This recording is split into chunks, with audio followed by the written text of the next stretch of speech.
ഇന്ന് നമുക്ക് തിരുവാതിര പുഴുക്ക് എങ്ങനെ തയ്യാറാക്കുന്നു എന്ന് നോക്കാം. ഇവിടെ ഞാൻ അതിനായി എടുത്തിട്ടുള്ളത് കാച്ചിൽ, പിന്നെ കുറച്ച് പച്ചക്കായ, പപ്പായ, പിന്നെ ഇതിന് പുറമെ നമുക്ക് വേണമെങ്കിൽ ചേന, ചേമ്പ് അങ്ങനെയുള്ളതൊക്കെ ആഡ് ചെയ്യാവുന്നതാണ്. പിന്നെ കുറച്ച് ധാന്യങ്ങൾ എടുത്തിട്ടുണ്ട്. അപ്പോൾ ഇതൊക്കെ വെച്ചിട്ട് നമുക്ക് എങ്ങനെ ഇത് കുക്ക് ചെയ്യണമെന്ന് നോക്കാം. ഇതിപ്പോൾ ഇവിടെ ഞാൻ ഒരു കുക്കറിലാണ് തയ്യാറാക്കുന്നത്. അപ്പോൾ അതിന് വേണ്ടി നമ്മൾ എടുത്ത് വെച്ചിരിക്കുന്ന പച്ചക്കറികളെല്ലാം അതിലേക്ക് ഇട്ട് കൊടുത്തിട്ടുണ്ട്.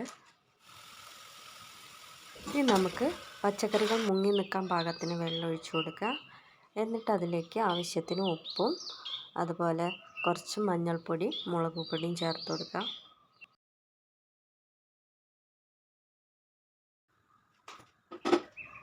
അതിനുശേഷം നമുക്കിത് നന്നായി ഒന്ന് യോജിപ്പിച്ചെടുത്ത ശേഷം കുക്കർ മൂടി വെച്ചിട്ട് 2 വിസിൽ വരുന്നവരെ നമുക്കിത് വേവിച്ചെടുക്കാം.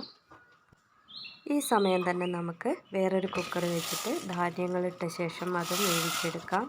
അതിലാവശ്യത്തിന് വെള്ളവും ഉപ്പും ഇട്ടിട്ട് വേവിച്ചെടുക്കുക. ഈ സമയം നമുക്ക് അതിൽ വേണ്ട അരപ്പ് തയ്യാറാക്കാം. അതിന് നാളികേരം, ചെറിയ ജീരകം, കാന്താരി, കറിവേപ്പില, മുളക് പൊടിയൊക്കെ ഇട്ടിട്ട് നമുക്കിത് ചെറുതായി ഒന്ന് ക്രഷ് ചെയ്തെടുക്കാം.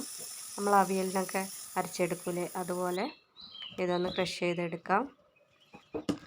ഇപ്പം നമ്മൾ പച്ചക്കറികൾ 2 വിസിൽ വന്നതിന് ശേഷം പ്രഷർ പോയിട്ട് തുറന്നെടുത്തിട്ടുണ്ട്. എന്നിട്ട് അത് നന്നായിട്ടൊന്ന് ഉടച്ച് കൊടുക്കുക.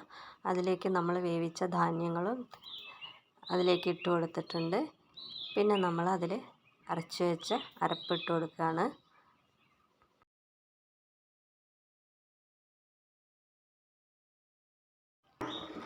ഇനി നമ്മൾ ഇത് നന്നായിട്ടൊന്ന് മിക്സ് ചെയ്തെടുക്കുക.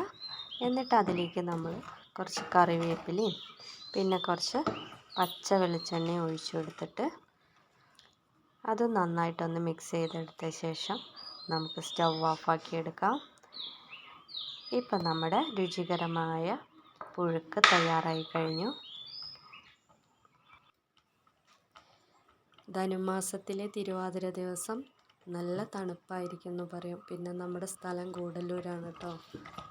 അപ്പോൾ അതാണ് നമ്മൾ വെളിച്ചെണ്ണയൊക്കെ എങ്ങനെ ഇരിക്കുന്നത്. അപ്പോൾ നമ്മുടെ പുഴുക്ക് ഇവിടെ റെഡി ആയിട്ടുണ്ട്.